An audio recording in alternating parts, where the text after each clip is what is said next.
महिलांवर अत्याचार थांबलेच पाहिजे. पीडितेला न्याय मिळालाच पाहिजे.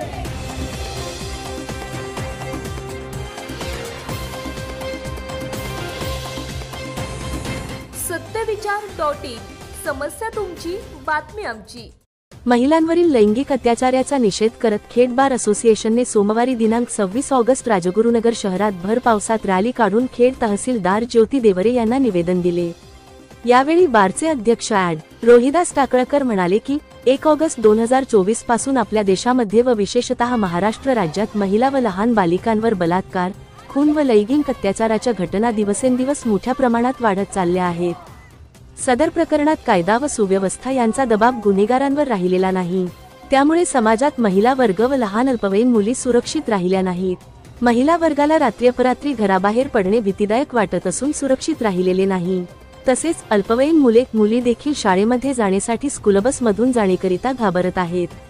यामुळे समाजामध्ये चीड व घृणा निर्माण झालेली आहे.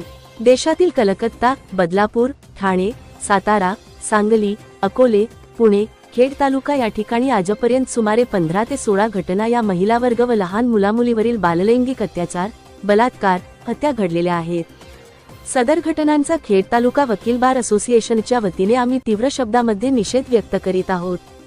याप्रसंगी पोपटराव तांबे पाटील, संदीप घुले, कालिदास दौंडकर, अमोल तळेकर, वैभव कर्वे, माया डांगले, कोमल बहिरट, निखिल पारख, वैभव कान्हूरकर, योगेश आलाट, स्मिता सांडबोर, अरुण मुळूक, सुभाष कड, निलेश चौधरी, अनिल वाडेकर, प्रशांत वाडेकर, शंकर कोबल, अबुबकर पठाण, विशाल नेटके, जना पुंडे, अपेक्षा धुमाळ, दीपक थिगळे यांच्यासह वकील सदस्य बहुसंख्येने उपस्थित होते. अगदी अज्ञान मुलींवरती, स्त्रियांवरती जो अत्याचार आणि अन्याय झालेला होतोय तो ऐकून मन असं सुन्न असं झालेलं आहे. काय करावं काय असं समजेन असं झालेलं आहे. या देशाची संस्कृती अतिशय महान आणि मोठी अशी संस्कृती आहे. जगामध्ये अशी संस्कृती कुठेही नाही. परंतु आपण परकीयांचं अनुकरण केल्यामुळं आज आपल्याला अशा संकटाला सामोरं जावं लागतंय. विशेष सांगायचं म्हणजे आपण जर पाहिलं, मागे जर डोकून पाहिलं 100-1200 वर्षापूर्वी जे रामायण घडलं ते सीतेचं अपहरण रावणाने केलं म्हणून घडलं. ठिकाणी सांगता येतील. मग कल्याणची सुभेदार असेल किंवा जिजाऊ मातेने जो राजांना आदर्शाचा वारसा घालून दिला होता. या महाराष्ट्रामध्ये महिला सुरक्षित होत्या, हे होत्या, अडाणी जरी असल्या तरी त्या सुसंस्कृत होत्या. आज अशा घटना, अशी विकृती ही अतिशय भयानक अशी विकृती आहे. आज आम्हाला वकील मंडळींना रस्त्यावर यावं लागतंय आणि या विकृतीला तोंड द्यावं लागतंय. महात्मा गांधींनी पूर्वी सांगितलेलं होतं, असे जे काही कायदे आहे जे समाजाच्या हिताविरुद्ध आहे, समाजाला घातक आहे आणि असे कायदे मोडले पाहिजेत. आज आम्ही सांगतो की आज पॉस्को कायदा असेल किंवा बलात्काराचा कायदा असेल, आज आरोपीला संरक्षण कोण देतंय? मुळातच पोलीस स्टेशनला या ठिकाणी गुन्हा दाखल करण्यासाठी टाइमपास केला जातो.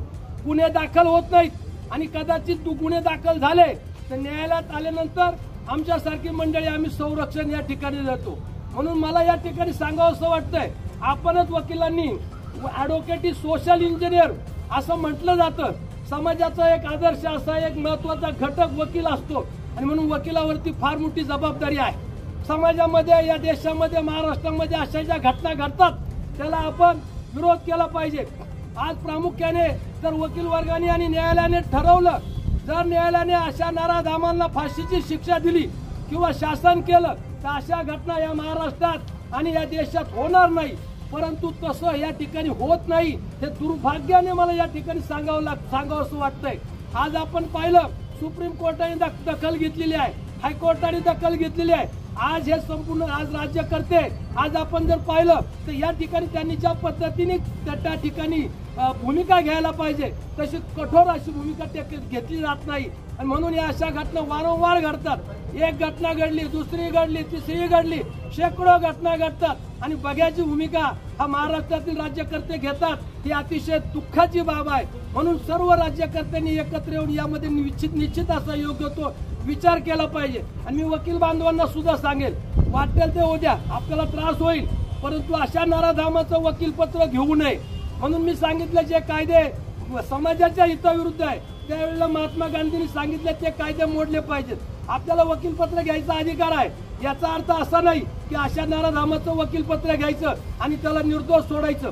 एक गुन्ह्यातून सुटला दुसऱ्या गुन्ह्यात परत दुसरा गुन्हा करतो. त्याची ही प्रवृत्ती झालेली आहे, ती विकृती झालेली आहे. आणि दुसरं मला असं सांगावंसं वाटतं की प्रसार माध्यमांना माझी विनंती आहे की ज्या ठिकाणी असे काही ॲप आहेत, मग व्हॉट्सअप असेल, फेसबुक असेल, इंस्टाग्राम असेल, गुगल असेल, जे काही विकृती समाजामध्ये आज निर्माण व्हायला लागलेली आहे ती सोशल मीडियाच्या माध्यमातून व्हायला लागलेली आहे. त्याच्यावरती सुद्धा प्रतिबंध घातला गेला पाहिजे. पोलीस खात्याने सुद्धा या ठिकाणी गुन्हा घडल्यानंतर तातडीची दखल घेतली पाहिजे. तातडीने त्याला 24 तासाच्या समाजाच्या हवाली केलं पाहिजे. आज आपण जर पाहिलं कोर्टाची हवाली केलं पाहिजे. आज बदलापूरची जर घटना पाहिली त्या ठिकाणी जवळजवळ 9 ते 10 तास गुन्हा दाखल केला जात नव्हता. 9 ते 10 तास त्या ठिकाणी आमचे बांधव घोषणा देत असं आपण बसलो त्या ठिकाणी थांबले होते, परंतु गुन्हा दाखल केला जात नव्हता. 10-12 तासाने FIR दाखल झाला आणि 10-12 तासानंतर त्या ठिकाणी आंदोलन झालं म्हणून FIR दाखल झाला. अशी जर विकृती असेल किंवा राज्यकर्त्याच्या दडपणामुळे जर अशा प्रकारे जर या ठिकाणी जर पोलीस वागत असतील किंवा संस्था चालक वागत असतील तर याचाही आपण निषेध केला पाहिजे. म्हणून मला या ठिकाणी सांगावंसं वाटतं की वकिलांची जबाबदारी मोठी आहे, समाजाची जबाबदारी मोठी आहे. आज आपली संस्कृती आपण विसरत चाललेलो आहे, आपले आचार विचार आपण विसरत चाललेलो आहे. आपली संतांची भूमी आहे, शुरांची भूमी आहे. आपल्याला या गोष्टीचा विसर पडलेला आहे. स्त्रीला मातेला आपण भारत माता म्हणतो, मातेचं स्थान देतो, त्याप्रमाणे आपण वागलं पाहिजे. निश्चितच आपण या ठिकाणी नैतिकताची झालेली आहे. आपल्या नैतिकतेमध्ये बदल केला पाहिजे आणि आपण आपली माता परस्त्री माता भगिनी त्या दृष्टीने तिच्याकडे पाहिलं पाहिजे आणि तिच्या संरक्षणाची जबाबदारी फक्त वकिलावर नाही तर सर्व समाजावर आहे याची आपण या ठिकाणी आठवण करून देतो. आणि मला वास्तविक पाहता बरंच बोलण्यासारखं आहे, परंतु मी या मोर्चाच्या निमित्ताने एवढंच सांगतो, या भविष्य काळामध्ये आपण सर्वांनी स्त्रीच्या संरक्षणासाठी या ठिकाणी सज्ज झालं पाहिजे. कायद्याची मदत मिळणार नाही, मिळो न मिळो आपली नैतिकता व्यवस्थित ठेवून आपण या ठिकाणी स्त्रियांच्या पाठीमागं पालकांच्या मागं या विकृतीला विरोध करूया. पुन्हा एकदा मी निषेध व्यक्त करतो आणि या ठिकाणी थांबतो. 20 पासून ते आज तागायत बदलापूर घटना असेल, कोलकाता येथील डॉक्टर असेल या घटनेचा, तसेच आपल्या पुणे जिल्हा, अकोला, सातारा, सांगली आणि आत्ता परवाची घटना आपल्या वडगाव घेण्यात इथे झालेली आहे. 2 अल्पवयीन मुलींना इस्माईल इब्राहिम शेख या व्यक्तीने त्याचा विनयभंग करण्याचा प्रयत्न केले. म्हणजे आपल्या तालुक्यामध्ये पोहोचलेले आहेत. उद्या ते आपल्या घरापर्यंत येऊ शकतं. तेव्हा प्रत्येक प्रत्येकाने जागरूक राहणं हे गरजेचं आहे.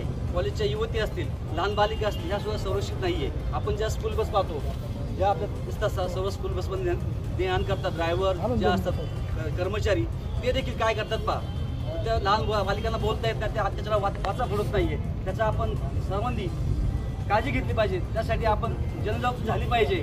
माझं सर्वांना एकच आव्हान आहे की सर्व महिला भगिनी आपण त्यांची सर्वांची काळजी घेतली पाहिजे आणि भविष्यामध्ये असे कोणत्याही आरोपीचं काम आपल्या कोर्टामध्ये आलं तर आपण काम घ्यायचं नाही असं मी सर्वांना आवाहन करतो. आणि ही निश्चित सभा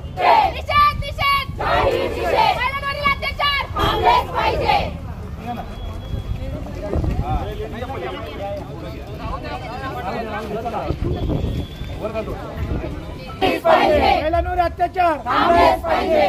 पीडितेला न्याय मिळालाच पाहिजे.